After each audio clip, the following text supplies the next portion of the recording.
Halo teman-teman, welcome back to my YouTube channel. Jumpa lagi dengan saya Dr. Rudi. Di sini saya akan mencoba memberikan edukasi kesehatan kepada teman-teman sekalian. Kali ini kita akan belajar tentang pemeriksaan elektrokardiografi. Simak ya teman-teman.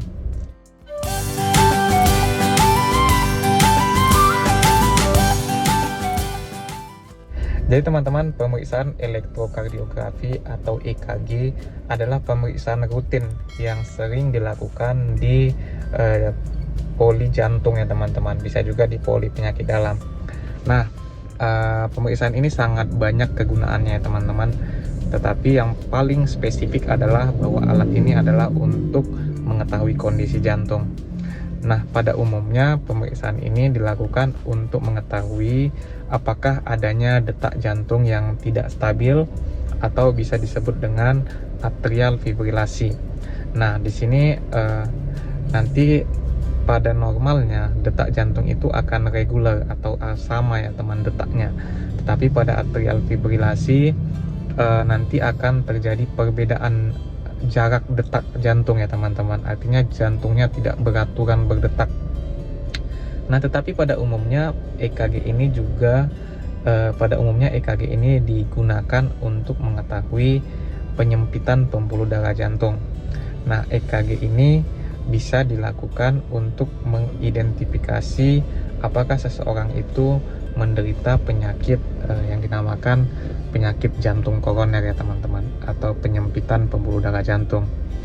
Nah, contohnya kasus-kasus jika pasien di IGD datang dengan kondisi nyeri dada, maka EKG ini harus dilakukan sesegera mungkin untuk melihat apakah memang betul terjadi yang dinamakan sindrom ACS atau akut coronary syndrome. Nah, nanti dari EKG itu akan terlihat bentuk dari EKG yang menyerupai ST elevasi, kemudian ST depresi. Nah, nanti dokter jantung akan melihat apakah dari EKG tersebut ada penyumbatan pembuluh darah jantung. Nah, kemudian bisa juga EKG untuk melihat apakah adanya pembesaran jantung atau kardiomegali atau CHF, congestive heart failure. Nah, nanti dilihat apakah ada bentuk-bentuk EKG yang menyerupai atau EKG yang mengarah ke gagal jantung atau pembengkakan jantung atau pembesaran jantung. Nah, EKG juga bisa untuk menilai kadar elektrolit dalam tubuh.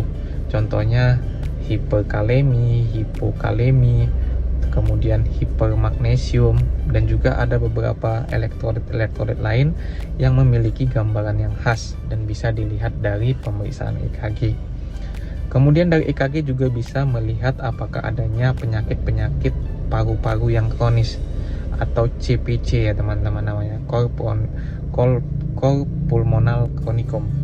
Nah, nanti di situ akan memiliki gambaran yang khas dari EKG-nya apakah ada penyakit-penyakit paru yang kronis. Kemudian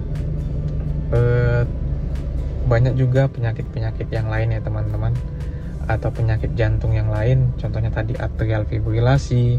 Kemudian tanda-tanda kegawatan seseorang juga bisa dinilai dari EKG. Contohnya pada pasien-pasien yang sudah mau exit atau sudah mau meninggal, biasanya mengalami gambaran EKG yang khas.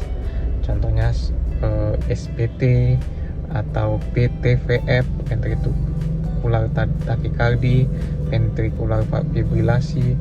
Nah, memiliki gambaran yang khas ya teman-teman.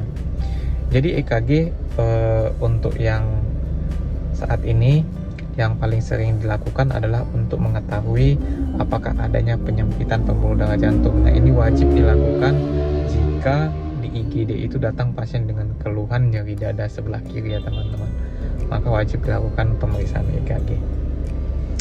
Jadi EKG adalah alat yang pemeriksaan yang spesifik atau alat pemeriksaan rutin yang dilakukan untuk melihat kondisi jantung ya teman-teman, untuk melihat irama jantung, apakah ada penyempitan pembuluh darah jantung, apakah ada pembesaran jantung, dan juga gangguan-gangguan elektrolit, untuk menilai kegawat daruratan seseorang. Nah, ini merupakan pemeriksaan wajib dan pemeriksaan yang sangat membantu untuk mengetahui kondisi jantung ya teman-teman. Oke teman-teman, nah teman-teman bisa melakukan pemeriksaan ini contohnya di IGD, kemudian di poli jantung maupun di klinik-klinik yang sudah memiliki alat EKG.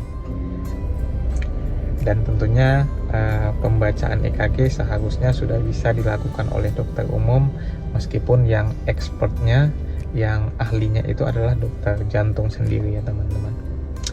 Oke teman-teman, cukup sekian informasi singkat saya tentang pemeriksaan EKG dan apa-apa saja yang bisa dinilai dari pemeriksaan EKG.